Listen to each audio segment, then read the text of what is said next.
Hello बच्चों, स्वागत है आपका अपने YouTube चैनल जैकपुर पे। बच्चों, आज के इस वीडियोस में हम डिस्कस करने वाले हैं क्लास 8 का गणित, जो कि आपका न्यू सिलेबस पर आधारित है। अभी जो आपका सिलेबस लॉन्च हुआ है उस पे आधारित होगा, क्योंकि इसका जो परीक्षा है आपका वो दिसंबर में होने वाला है। फर्स्ट स्टेज का जो परीक्षा है, तो आप फर्स्ट स्टेज के जो सिलेबस है आप उसमें देखेंगे तो सबसे ऊपर में आपका जो होगा, सबसे पहला जो टॉपिक होगा गणित का वो होगा परिमेय संख्या। तो चलिए बच्चों, उन्हीं में से हम आज के सवाल को देखते हैं। काफ़ी इंपॉर्टेंट होने वाला है आपके एग्ज़ाम के लिए, आपके आपके एग्ज़ाम के मार्क्स के थ्रू। ठीक है, तो आप जो है ये देख रहे हैं, जो इसका ये पहला पार्ट हमने लिया है। इसके बाद हम इसके दूसरा पार्ट लेकर आएंगे, अगर आप इसे पसंद करेंगे तो।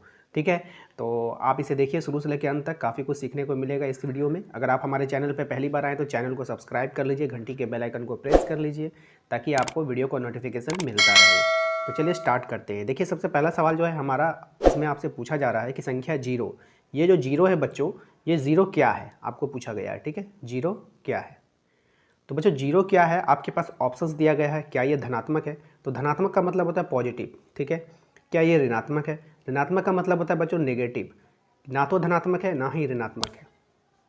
ठीक है, तो बच्चों ये जो जीरो होता है वो ना तो धनात्मक होता है ना ही ऋणात्मक होता है। ठीक है, इस जीरो को प्लस के साइन से और माइनस के साइन से कोई भी मतलब नहीं है।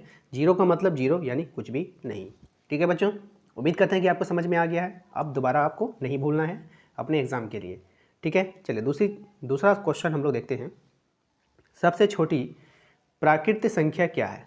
ठीक है बच्चों, सबसे छोटी प्राकृतिक संख्या। तो बच्चों मान लीजिए प्राकृत से आपको बच्चों याद रखना है, ये जो प्राकृत है, आपको इसमें एक नया वर्ड दिखाई दे रहा है।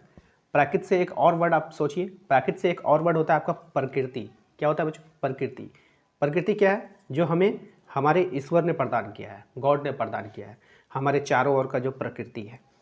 तो प्रकृति में जो भी नंबर्स आए, आप अनुमान लगाइए कि प्रकृति में कितना नंबर आए। तो प्रकृति में आपको कहानी सुनाते हैं, आप कहानी से याद रखिएगा। ठीक है, तो प्रकृति में नंबर क्या आया? 1 आया, 2 आया, 3 आया, 4 आया, 5 आया, 6 आया, 7 आया, 8 आया, 9 आया, बस रुक गया। ठीक है, अब 10 बनाना है, तो 10 कैसे बनाइएगा? आपके पास इतना ही नंबर प्रकृति ने आपको दिया था। ठीक है, तो प्रकृति में आपका जो सबसे, मान लीजिए ये प्रकृति के नंबर दिया गया नंबर है, तो 10 बनाने के लिए ज़ीरो कम पड़ गया। अब एक लाइएगा तो जीरो जीरो जीरो का आविष्कार किया गया, इंसानों ने इसका क्या किया? आविष्कार किया। ठीक है बच्चों, तो जीरो का आविष्कार किया गया, तो जीरो नहीं था। और यहाँ जीरो के पहले जो आप एक देख रहे थे, एक तो आपके पास पहले से था। ठीक है, इतना बात समझ में आ गया। तो आपके पास नंबर कहाँ से था? 1 से लेकर के 9 तक था। ठीक है, प्रकृति का दिया हुआ। तो प्राकृतिक संख्या से आपको याद रखना है 1, सबसे छोटी क्या हो जाएगी? 1। और यहाँ देखिए, 1 के पहले ये प्लस का साइन लगा दिया। प्लस का साइन बच्चों पॉजिटिव साइन होता है, हर नंबर के पहले प्लस का साइन होता है।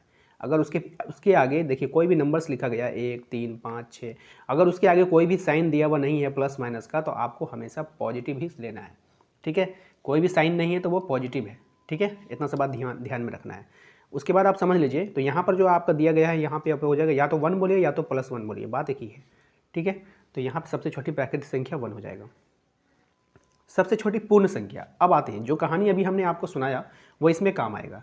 ठीक है, तो आपके पास कितने नंबर था? प्राकृतिक ने 1 दिया था, 2 दिया है, 3 दिया है, 4 दिया था, 5 दिया, 6 दिया है, 7 दिया है, 8 दिया है, 9 दिया है।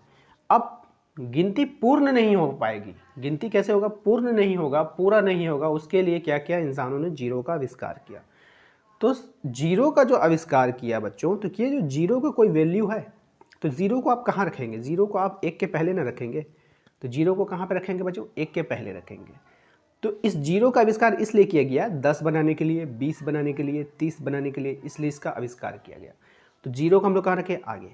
ठीक है, तो सबसे छोटी पूर्ण संख्या, तो जब हम पूर्ण संख्या की बात करेंगे तो उसमें जीरो भी शामिल होगा। पूर्ण मतलब बच्चों याद रखना है पूरा का पूरा संख्या। ठीक है, तो पूर्ण संख्या का जब बात आएगा बच्चों, तो वहाँ पे आपको जीरो को शामिल कर लेना है। और सबसे छोटा का अगर बात करेगा तो 1 के पहले कौन आ रहा है? जीरो।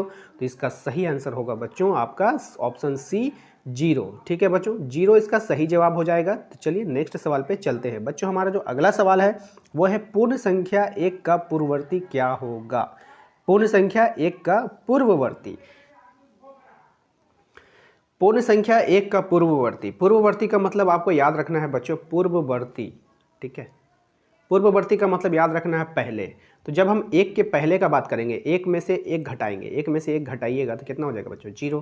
तो पूर्ण संख्या एक का पूर्ववर्ती क्या हो जाएगा? 0। ठीक है बच्चों, ऑप्शन नंबर सी इसका सही जवाब होगा। नेक्स्ट है बच्चों हमारा, देखिएगा 5वां नंबर सवाल क्या कह रहा है। तो 117 इंटू 0, देखिए 117 है, ठीक है, उसको आपको 0 से गुना करना है।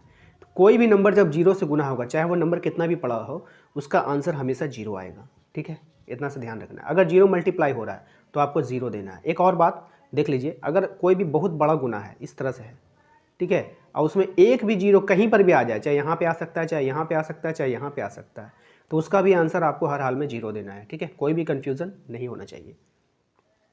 नेक्स्ट सवाल है हमारा 6 नंबर। देखिए बच्चों, इसमें कह रहा है 0 डिवाइड बाई 7, काफ़ी इंपॉर्टेंट है, देखिएगा आपके एग्ज़ाम के लिए। तो बच्चों इसका मतलब होता है 0 डिवाइड बाई 7, यानी 0 डिवाइड बाई 7, इसका मतलब होता है 0 को भाग देना है किससे? 7 से। अब हमें आप बताइए 7 का पहाड़ा में आपको 0 लाना है, कितना बार पहाड़ा पढ़ेंगे आप? तो बच्चों 7 का पहाड़ा में, यदि 7 का पहाड़ा अब हम कहेंगे 7 के पहाड़ा में आपको 7 लाना है, तो आप एक बार पढ़िएगा, 7 एकम 7। लेकिन अगर आपसे कहा जाए कि 7 का पहाड़ा में आपको 0 लाना है, तो आप 0 बार पहाड़ा पढ़िए। ठीक है, चलिए अब बताइए आंसर कितना आया? 0। कितना आया बच्चों? 0। तो इसका आंसर हो जाएगा ऑप्शन नंबर सी। ठीक है, नेक्स्ट। ठीक उसी प्रकार से कि जब हमने आपको बताया कोई भी नंबर 0 के साथ गुना होता है तो उसका आंसर 0 हो जाता है, तो कोई भी नंबर जब 1 के साथ गुना होगा तो उसका आंसर चेंज नहीं होगा, सेम टू सेम होगा, 625। ठीक है, क्या है कि हम लोग जब टेबल पढ़ते हैं बच्चों, तो टेबल किस तरह से पढ़ते हैं? 2 एकम 2, 3 एकम 3, 4 एकम 4, इस तरह से पढ़ते हैं। तो कोई भी आप देख पा रहे हैं, कोई भी नंबर 1 से गुना हो रहा है तो वही हो जा रहा है, कोई भी नंबर 1 से गुना हो रहा है तो वही हो जा रहा है, कोई भी नंबर 1 से गुना हो रहा है तो वही हो जा रहा है। तो उसी प्रकार से 625 को भी जब हम 1 से गुना करेंगे तो 625 होगा। ऑप्शन नंबर सी इसका सही जवाब है। नेक्स्ट 8वां सवाल देखिए, सबसे छोटी अभाज्य संख्या क्या है? बच्चों सबसे छोटी अभाज्य संख्या आपको बता रहा है। तो अभाज्य संख्या का मतलब होता है बच्चों वैसा नंबर जो कि एक से ही हो और खुद अपने आप से हो। ठीक है, एक से हो और खुद अपने आप से हो। तो यहाँ पे देखिए एक से भी होना चाहिए और खुद अपने आप से होना चाहिए। तो यहाँ पे एक 2 है और एक ये भी है और ये भी है। ठीक है, तो आप यहाँ पे ध्यान दीजिए, सबसे छोटा नहीं, ये तो नहीं होता है, एक नहीं होता है। ठीक है, 2 से नहीं कटेगा। तो यहाँ पे देखिए आप 2 है और यहाँ पे 3 है, इन दोनों में से देखिए सबसे छोटा कौन है? तो सबसे छोटा 2 है, तो 2 आंसर हो जाएगा। 2 क्या हो रहा है? 2 से भी कटेगा और 1 से भी कटेगा। ठीक है, चलिए नेक्स्ट है हमारा 9 नंबर। देखिए 1 से लेकर के 100 के बीच कितनी अभाज्य संख्याएं हैं? यानी वैसा नंबर्स जो 1 से और अपने आप से कटे। तो वैसा नंबर जैसे है ना 2, 3, 5, 7, 9, 11, 13, 15, 15 नहीं होगा 17। ठीक है, इस तरह से जो कितनी नंबर्स हैं 1 से लेकर के 100 के बीच, तो बच्चों वो नंबर होगा 25। ऑप्शन नंबर बी इसका सही जवाब है। ठीक है, नेक्स्ट 5/6 का योज्य प्रतिलोम क्या होगा?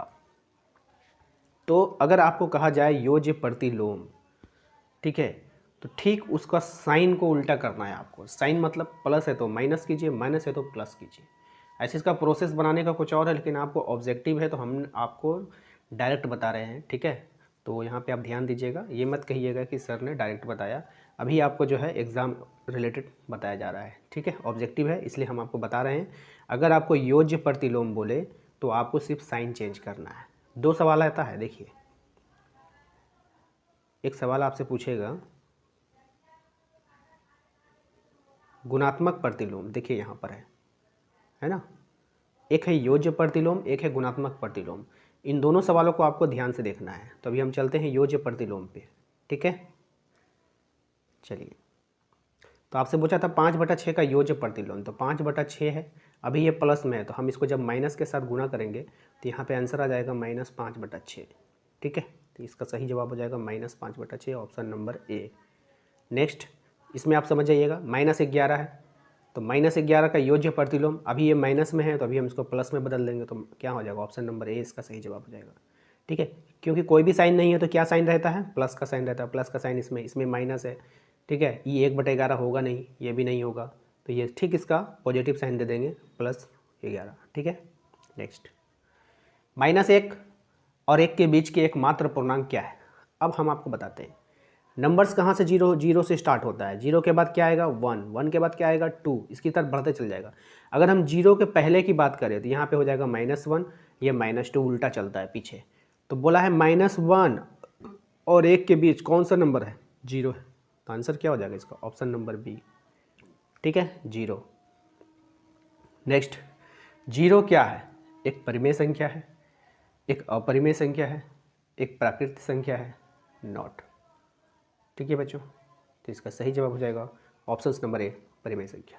ठीक है, नेक्स्ट, ऐसी परिमेय संख्या जो स्वयं का व्युत्क्रम है। ठीक है, तो वो संख्या जो स्वयं का व्युत्क्रम है। अब आप बताइए, एक का व्युत्क्रम क्या होगा? -1।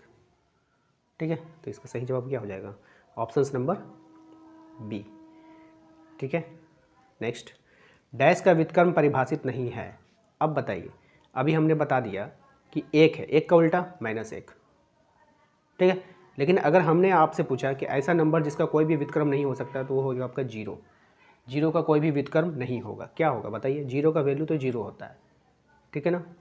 नेक्स्ट, 4/5 का गुणात्मक प्रतिलोम। अब आ जाता है बात गुणात्मक प्रतिलोम का।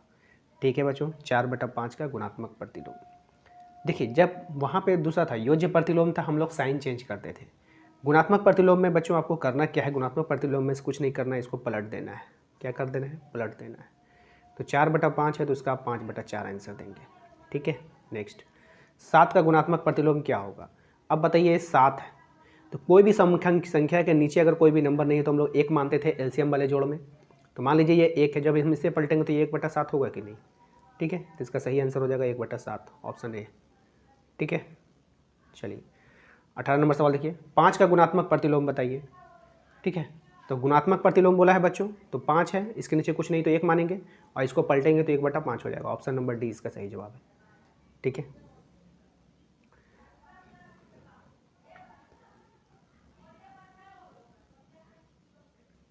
तो उम्मीद करते हैं बच्चों आपको आज का ये क्लास बिल्कुल पसंद आया है। क्लास पसंद आया तो वीडियो को लाइक कर दीजिए। यदि चैनल पे हमारे पहली बार आए हैं तो चैनल को सब्सक्राइब कर लीजिए। कमेंट कर बताइए आपको ये क्लास कैसा लगा।